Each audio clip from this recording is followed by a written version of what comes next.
Divine sign దైవ సంకేతం శుక్రవారం మే 2, 2025 దేవుని నుండి ఒక సూచన. మొదటి దినవృత్తాంతములు 6:3. అమ్రాము కుమారులు అహరోను, మోషే, కుమార్తె మిర్యాము. ఈనాటి దైవాంశము మిర్యాము.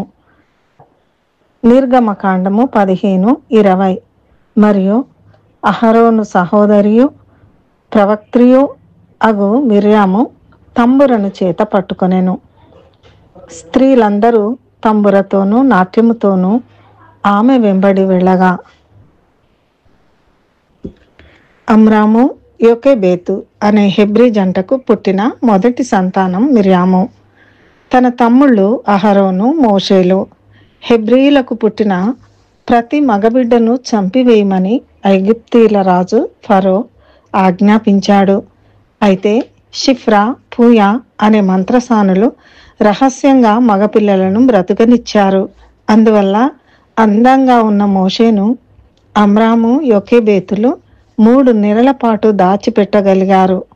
ఆ తర్వాత ఎక్కువ రోజులు దాయడం సాధ్యం కాక బాలుడిని ఒక జమ్ము గడ్డితో ఒక పెట్టెను తయారు చేసి దాని లోపలికి నీళ్లు పోకుండా కీలు పూసి ఆ బిడ్డను అందులో పెట్టి నైలు నది ఒడ్డున వదిలారు.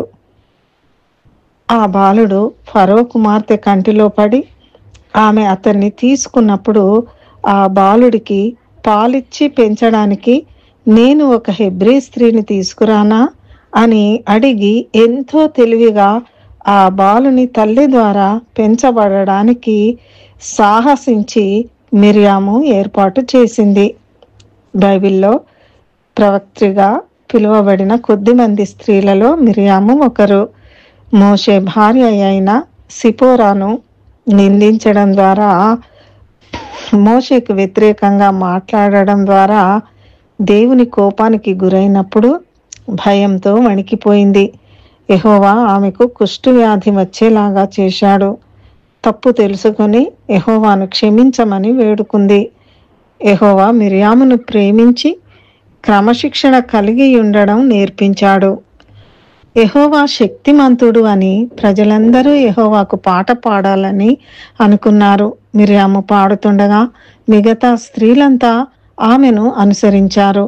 మిర్యాము ముందుండి ఇశ్రాయేలు స్త్రీలతో కలిసి ఎర్ర సముద్రం దగ్గర విజయ గీతం పాడింది. ఆమె జీవితంలో అది ఎంతో ప్రత్యేకమైన రోజు. ఆమె చనిపోయినప్పుడు 130 ఏళ్ల వయసులో ఉంది. సీను ఎడారిలో కాదేశు దగ్గర ఆమె చనిపోయింది. మిర్యాము సరైన దాని తరపున ధైర్యంగా నిలబడింది. అందువల్లనే చిన్నప్పుడు మోషేను కాపాడగలిగింది. దేవుని మాటల్ని సంతోషంగా ప్రకటించింది. ఈర్ష్య, అసూయ లాంటి ప్రమాదకర లక్షణాలు కలిగినప్పుడు వాటిని దూరం చేసుకొని దేవుడిచ్చిన క్రమశిక్షణను వినయంగా స్వీకరించింది. ఈ సందర్భంగా దేవుడు మనతో మాట్లాడుచున్న దైవాంశము మీకా 6:4. ఐగుప్తు దేశములో నుండి నేను మిమ్మును రప్పించి తిని, దాస్య గృహంలో నుండి మిమ్మును విమోచించి తిని, మిమ్మును నడిపించుటకై మోషే, అహరోను, మిర్యాములను పంపితిని. దేవుడు మనల దీవించి మిర్యాము వలె ధైర్యంగా నిలబడుటకు, దేవుని మాటలను సంతోషంగా ప్రకటించుటకు మనకు కూడా తన కృప దయచేయునుగాక. ప్రార్థన. మా ప్రియ పరలోక తండ్రి, మిర్యాము వలె మేము కూడా నీ కొరకు ధైర్యంగా నిలబడుటకు, నీ మాటలను సంతోషంగా ప్రకటించుటకు నీ కృప మాకు దయచేయము. యేసు నామములో ప్రార్థిస్తున్నాము తండ్రి. ఆమెన్.